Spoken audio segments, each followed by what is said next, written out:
નમસ્કાર બાળકો. આપણે આપણા ફર્સ્ટ ચેપ્ટરના આગળના પાઠમાં એટલે કે આપણું જે અધૂરું ચેપ્ટર છે એમાં આપણે ઘણું બધું શીખી ગયા.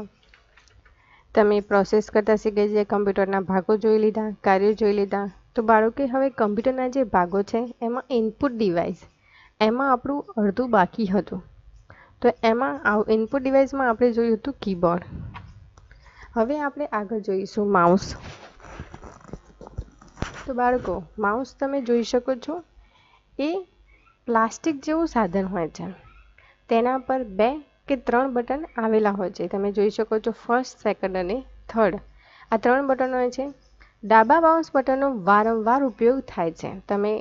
જ્યારે તમે માઉસને ક્લિક કરો છો ત્યારે ડાબા માઉસ બટનનો વારંવાર ઉપયોગ કરવામાં આવે છે. માઉસને માઉસ પેડ પર રાખવામાં આવે છે, એટલે કે અહીંયા એક માઉસ પેડ હોય છે જેને રાખવામાં આવે છે અને એને સરકાવવામાં આવે છે, એટલે કે એ કામ લાગે છે. માઉસની અંદરના ભાગમાં એક નાનો રબરનો દડો હોય છે. અહીંયા એક નાનો રબરનો દડો આપેલો હોય છે. માઉસ પેડ પર માઉસ ખસેડો ત્યારે તે સરકે છે. એક વાયર દ્વારા માઉસ સીપીયુ બોક્સ સાથે જોઈન કરેલું હોય છે. જે વાયર હોય છે અહીંયાથી જોઈન કરેલું ક્યાં હોય છે? સીપીયુ જોઈન કરવામાં આવે છે. જ્યારે તમે માઉસ સરકાવો છો ત્યારે તેની અંદરના ભાગમાં બોલની હલચલ એટલે કે ડેટામાં પરિણમે છે. એટલે કે અહીંયાથી તમે જ્યારે એને માઉસ સરકાવો છો ત્યારે તેની હલચલ એ સીપીયુ દ્વારા જાય છે. તેને વાયર દ્વારા સીપીયુને મોકલવામાં આવે છે. સ્ક્રીન પરની ચોક્કસ જગ્યા જ્યાં તમે હાલ કામ કરી રહ્યા છો ત્યાં તમે એનું કાર્ય જોઈ શકો છો. તે માઉસ દર્શાવે છે. આથી માઉસને પોઇન્ટિંગ ડિવાઇસ કહેવામાં આવે છે, એટલે કે નિદર્શન કરેલા માટેનું સાધન તરીકે જાણીતું હોય છે.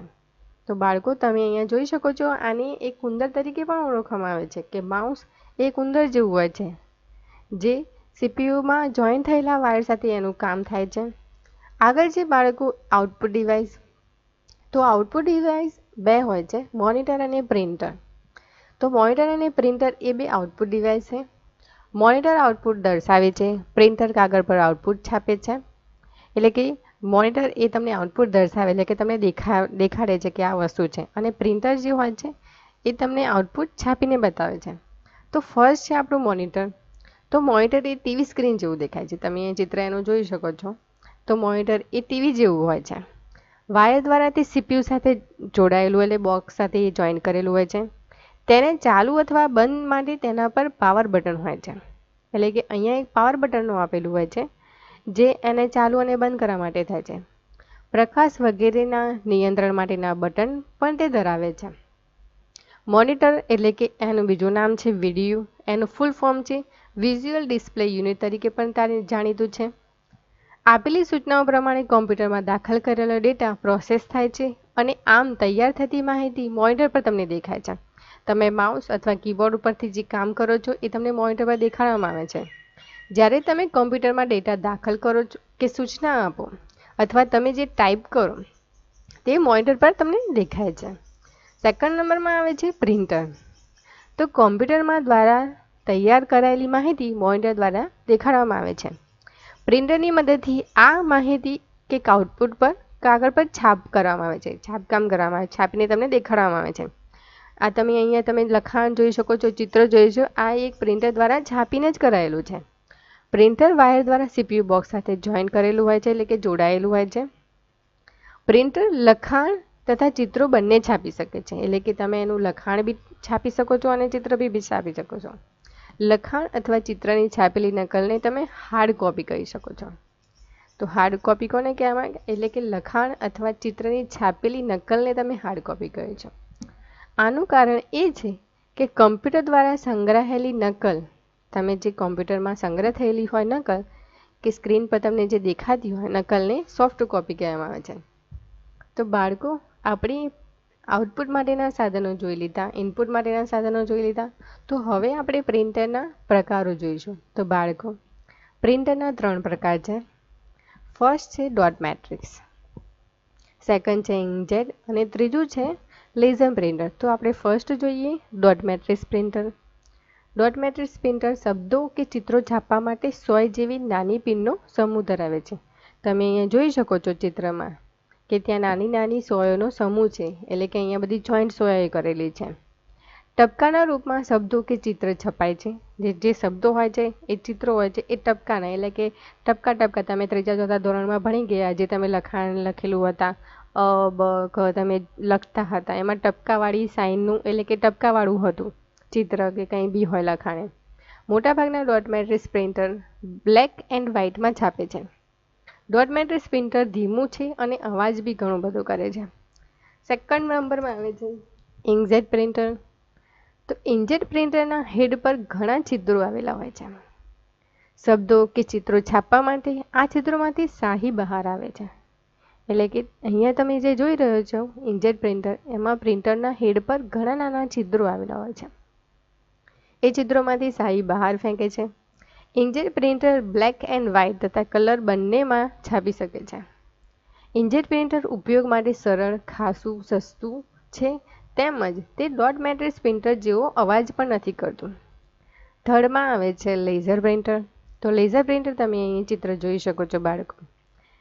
લેઝર પ્રિન્ટર શબ્દો તથા ચિત્રોને લેઝર કિરણો દ્વારા છાપે છે. એટલે કે એમાં સહી બી બહાર આવી શકતી નથી.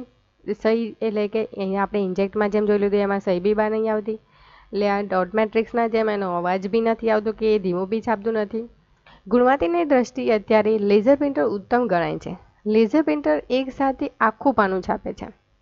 લેઝર પ્રિન્ટર ઇંકજેટ પ્રિન્ટર કરતાં ઘણું મોંઘું છે પરંતુ તે વધારે ઝડપથી છાપે છે.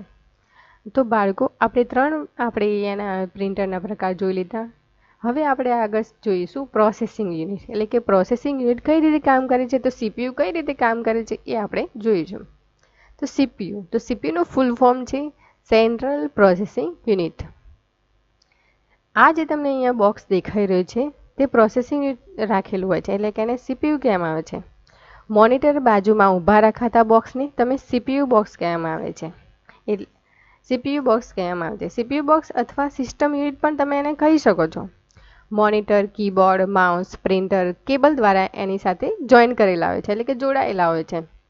નામ સૂચવે છે સીપીયુ જેમ એની પ્રમાણે એમ એ પ્રોસેસિંગ એટલે કે પ્રક્રિયા તથા સ્ટોરેજ પણ કરે છે. પ્રોસેસિંગ યુનિટ દ્વારા પ્રોસેસિંગનું કાર્ય થાય છે અને મેમરી યુનિટ સંગ્રહ એટલે કે સ્ટોરેજનું કાર્ય કરે છે. તમારી જે બી માહિતી હોય સીપીયુમાં સ્ટોર થાય છે અને એ સંગ્રહ બી કરે છે. હવે પ્રોસેસિંગ યુનિટ એટલે શું તો જુઓ, પ્રોસેસિંગ યુનિટમાં સીપીયુ એ અન્ય ઇલેક્ટ્રોનિક ઘટકો હોય છે.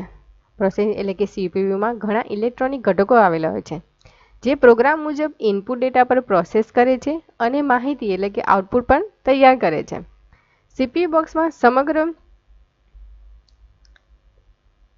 સમગ્ર કાર્ય પર નિયંત્રણ કરે છે. આથી તેને કમ્પ્યુટરનું મગજ કહેવામાં આવે છે. તમે જેમ માઉસ, કીબોર્ડ, મોનિટર, પ્રિન્ટર એ બધા સીપીયુ સાથે જોઈન કરેલા હોય છે તો એ સમગ્ર કાર્યનું નિયંત્રણ કરે છે તો એને સીપીયુ કમ્પ્યુટરનું મગજ કહેવામાં આવે છે.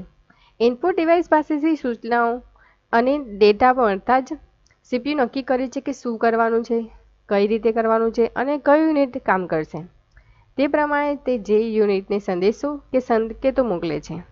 ડેટાના પ્રોસેસિંગ બાદ સીપીયુ માહિતી આઉટપુટ તૈયાર કરે છે અને આઉટપુટ ડિવાઇસ દ્વારા તે દર્શાવે છે. આગળ છે મેમરી યુનિટ. મેમરી એટલે કે સંગ્રહ, જે તમે સંગ્રહ કરતા હોય એ વસ્તુ તમારા મગજમાં જે બી કંઈ વસ્તુઓ સ્ટોરેજ થયેલી હોય, જે સેવ થયેલી હોય એને મેમરી કહેવામાં આવે છે. તો મેમરી એટલે શું તો નામ સૂચવે છે તે પ્રમાણે મેમરી યુનિટમાં બધા જ ડેટા, પ્રોગ્રામ, માહિતીનો સંગ્રહ કરે છે. એટલે કે તમે જે કંઈ લખાણ લખ્યું હોય, કોઈ બી પ્રોગ્રામ હોય, કોઈ માહિતી તૈયાર કરી, કોઈ ચિત્ર દોર્યું હોય, એ જે સ્ટોર કરે છે, સંગ્રહ કરે છે એને મેમરી યુનિટ કહેવામાં આવે છે. જ્યારે તમે કમ્પ્યુટરમાં ડેટા દાખલ કરો છો ત્યારે તે સૌપ્રથમ મેમરી યુનિટમાં જાય છે. સીપીયુ મેમરી યુનિટમાંથી ડેટા મેળવે છે અને માહિતી તૈયાર કરવા માટે પ્રોસેસ કરે છે. આ માહિતી સંગ્રહ માટે ફરી મેમરી યુનિટમાં મોકલવામાં આવે છે. ત્યારબાદ આઉટપુટ ડિવાઇસની માહિતી મોકલવા માટે સીપીયુ મેમરી યુનિટને સૂચના આપે છે. તો બાળકો કઈ રીતે તો આપણે જે બી મોનિટર અથવા કીબોર્ડ દ્વારા માઉસ દ્વારા આપણે જે માહિતી તૈયાર કરે છે એ સીપીયુ બોક્સમાં એમાં મોકલવામાં આવે છે અને આ માહિતી તૈયાર કરવામાં આવે છે. એટલે તમે કોઈ ચિત્ર દોરો છો તો એ માહિતી તૈયાર કરવામાં આવે છે. આ માહિતી સંગ્રહ માટે ફરી મેમરી યુનિટમાં મોકલવામાં આવે છે એટલે કે ત્યાં મોકલે છે એટલે એ માહિતી સેવ થાય છે. ત્યારબાદ આઉટપુટ ડિવાઇસને માહિતી મોકલી આપવા માટે સીપીયુ મેમરી યુનિટને સૂચના આપે છે. તો બાળકો અહીંયા આપણું ફર્સ્ટ ચેપ્ટર પૂરું. કોમ્પ્યુટરના ભાગો અને કાર્યો અહીંયા આપણે જોઈ લીધા. તો હવે આપણે જે એક્સરસાઇઝ જોઈશું, જે સ્વાધ્યાય જોઈશું એ આગળના વિડીયોમાં જોઈશું.